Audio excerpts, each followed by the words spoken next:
नमस्कार, मैं रवीश कुमार। अमेरिका ने ईरान के तीनों न्यूक्लियर प्लांट पर बम गिरा दिया है। ईरान के सरकारी टीवी चैनल ने कहा है तीनों परमाणु ठिकानों को पहले ही खाली करा लिया गया था। इस वजह से न्यूक्लियर रेडिएशन का कोई खतरा नहीं। अमेरिका ने बम तो गिराया है, लेकिन अभी यह साफ नहीं कि अमेरिका के बम गिराने से ईरान के परमाणु ठिकानों को कितना नुकसान पहुंचा है। क्या खाली परिसर पर हमला हुआ या कुछ नष्ट भी हुआ है?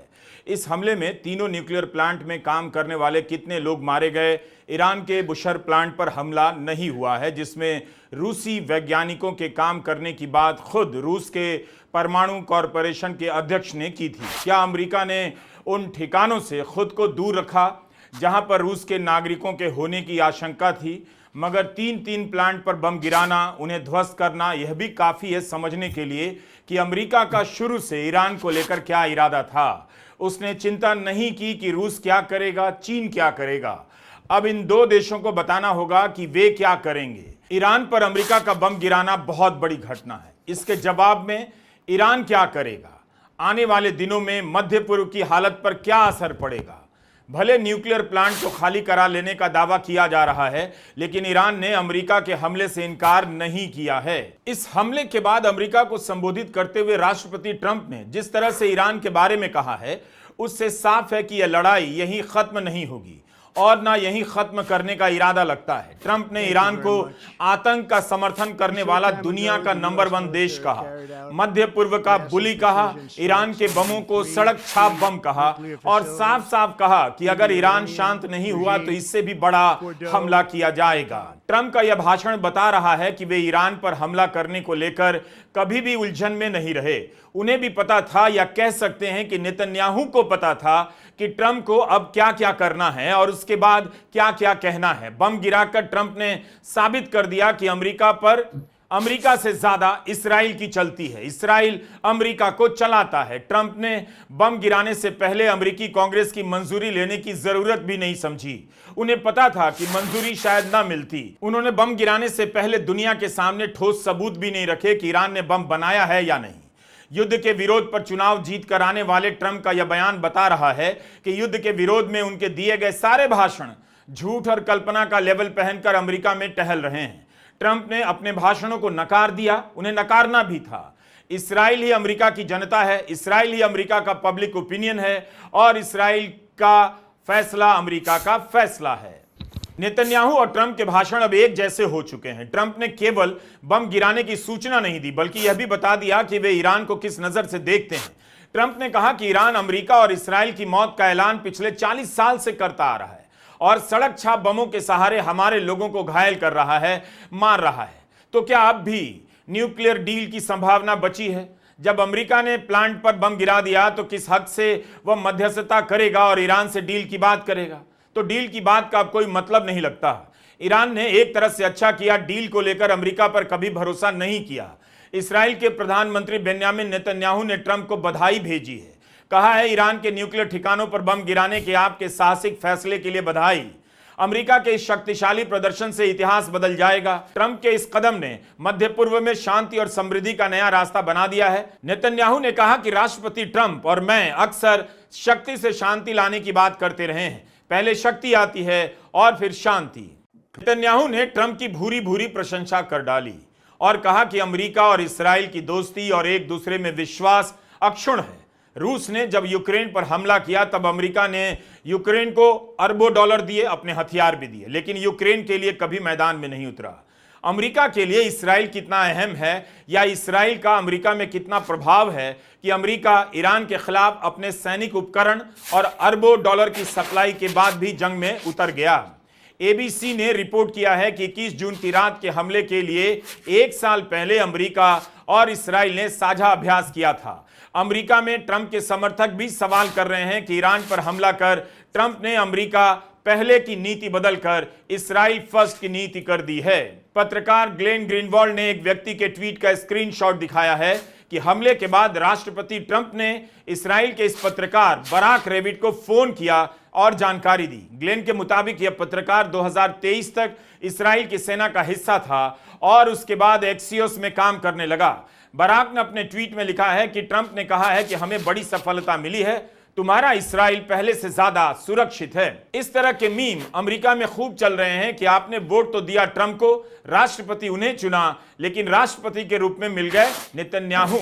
यह भी सवाल उठ रहा है कि अमेरिका ने इसराइल की रक्षा के लिए ईरान पर बम गिराया या नेतन्याहू को बचाने के लिए। कई लोग लिख रहे हैं कि अमेरिका के राष्ट्रपति नेतन्याहू हैं, अमेरिका के लोग ही लिख रहे हैं।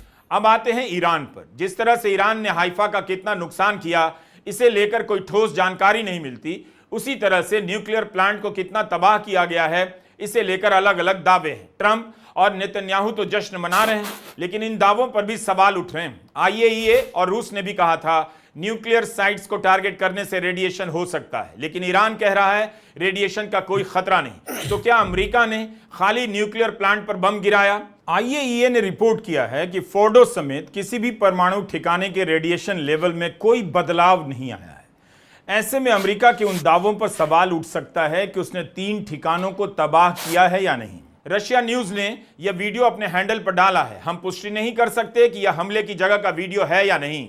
ईरान के सरकारी टीवी ने कहा है कि फोर्डो को खास नुकसान नहीं हुआ है, प्रवेश और निकासी द्वार को नुकसान पहुंचा है। बड़ा सवाल फोर्डो को लेकर ही था। इसी जगह को टारगेट करने के लिए अमेरिकी बम वर्षक B-2 विमानों की क्षमता की बात होने लगी, क्योंकि फोर्डो के बारे में कहा जा रहा था कि अमेरिका के लिए इसे नष्ट करना आसान नहीं होगा। ईरान में केवल फोर्डो में ही परमाणु हथियार की शुद्धता वाला यूरेनियम पाया गया है। एक और न्यूक्लियर साइट है इस्फहान। इसके बारे में खबर है कि इसराइल ने भी पहले यहां 2 बार हमले किए हैं। अमेरिका ने तीसरी बार हमला किया। क्या ईरान ने वहां पर सब कुछ रख छोड़ा था कि अमेरिका या इसराइल जिसे जब मन करे आए और बम गिराकर तबाह करे? एक तीसरी न्यूक्लियर साइट है नतान्ज। इसके बारे में फॉक्स न्यूज ने रिपोर्ट किया है कि इसराइल ने 75% नुकसान कर दिया है, अमेरिका ने बम गिराकर इसे मिटा दिया है। फॉक्स ने सूत्रों के हवाले से यह रिपोर्ट किया है। नुकसान की खबरें आती रहेंगी, वीडियो आते रहेंगे। किसी भी वीडियो पर तुरंत भरोसा ना करें। भारत में ईरान का एक ट्विटर हैंडल है। यह भारत में ईरान के दूतावास का आधिकारिक ट्विटर अकाउंट है। इस पर ईरान के एटॉमिक एनर्जी ऑर्गेनाइजेशन का बयान छपा है कि फोर्डो, नाताज और इस्फहान की न्यूक्लियर साइट्स पर हमला हुआ है और अमेरिका ने इन हमलों की जिम्मेदारी ली है। यह सरासर अंतर्राष्ट्रीय कानून का उल्लंघन है। ईरान ने कहा कि आईएईए की नाक के नीचे अमेरिका ने परमाणु ठिकानों पर हमला किया है। ईरान ने आईएईए की भूमिका पर भी सवाल उठाया और लिखा है कि इसकी जिम्मेदारी उस पर भी बनती है। तीनों परमाणु साइट को परमाणु अप्रसार नीति के तहत मॉनिटर किया जाता रहा है। ईरान ने अंतर्राष्ट्रीय समुदाय से भी मांग की है कि वह इस जंगल राज की निंदा करे और ईरान का समर्थन करे। ईरान ने अपनी जनता को भरोसा दिलाया है कि हजारों क्रांतिकारियों और प्रतिबद्ध वैज्ञानिकों ने परमाणु कार्यक्रम को यहां तक पहुंचाया है, अपनी शहादत दी है। ईरान किसी भी कीमत पर अपने कार्यक्रमों को रुकने नहीं देगा। ईरान के विदेश मंत्री सैयद अब्बास अरकाजी ने कहा है अमेरिका ने न्यूक्लियर प्लांट पर हमला कर बहुत बड़ा अपराध किया। उन्होंने कहा है कि इस हमले का असर हमेशा के लिए होगा। संयुक्त राष्ट्र के हर देश को इस हमले से चिंतित होना चाहिए। संयुक्त राष्ट्र के चार्टर के अनुसार ईरान अपनी संप्रभुता, अपने हितों और लोगों की रक्षा के लिए जो कदम उठा सकता है उठाएगा। परमाणु ठिकाने पर हमला करना जोखिम का काम है। इस हमले को अंजाम देकर ट्रंप ने भी बड़ा जोखिम उठाया है। अभी तक नेतन्याहू अंतर्राष्ट्रीय कानूनों की धज्जियां उड़ा रहे थे और अब उनके साथ ट्रंप भी शामिल हो गए। लगता है ट्रंप ने अपना पुराना कोई कर्जा उतारा है। अमेरिका के विदेश विभाग के पूर्व प्रवक्ता नेड प्राइस ने कहा है कि इसे लेकर शक की गुंजाइश कम है कि ट्रंप ने कूटनीतिक बातचीत के लिए जो समय दिया था वो ईरान को बहलाने के लिए दिया था। उन्होंने सोचा होगा ऐसा कर ईरान को पूरी तरह से खतरे की संभावना से अनजान कर देंगे, मगर उन्होंने अमेरिका के लोगों से झूठ कहा और हमारे मित्र देशों से भी। पता चलता है कि कूटनीति का दूर दूर तक कोई चांस ही नहीं था। अब हम सब इस नतीजे के जिम्मेदार हैं। सबकी नजर स्ट्रेट ऑफ होर्मुज पर है। अगर ईरान ने इसे बंद कर दिया तो कई देशों में आर्थिक तबाही आ जाएगी। ईरान की तरफ से खबरें आ रही हैं कि स्ट्रेट ऑफ होर्मुज के साथ साथ रेड सी को भी बंद कर दिया जाएगा। ईरान ने इसे अमेरिका का हमला माना है, तो क्या वह मध्य पूर्व के अमेरिकी ठिकानों पर भी हमला करेगा या अपने हमले को इसराइल तक ही सीमित रखेगा? अमेरिका ने कहा था ईरान ने अमेरिका के नागरिकों को नुकसान पहुंचाया या उस इलाके में अमेरिका के ढांचों पर हमला किया तो जवाबी हमला करेगा। ट्रंप ने कूटनीति के लिए 2 हफ्ते का समय दिया, कहा 2 हफ्ते के बाद कुछ होगा, मगर अपनी सभी बातों से मुकरते हुए अमेरिका ने हमला कर दिया। अमेरिका के हमले की अगली सुबह ईरान ने इसराइल की राजधानी तेल अवीव पर मिसाइलों की बौछार कर दी। ट्विटर पर तेल अवीव के मोहल्लों में हुए नुकसान के वीडियो वायरल हो रहे हैं, जिनमें नुकसान दिखाई भी देता है। इसराइल ने कहा है कि ईरान की ओर से 10 मिसाइलें दागी गई हैं। अमेरिकी मीडिया के बड़े बड़े पत्रकार तेल अवीव से सीधी रिपोर्टिंग कर रहे हैं, मगर ईरान में असल में कितना नुकसान हुआ है इसे लेकर अभी स्थिति साफ नहीं। ईरान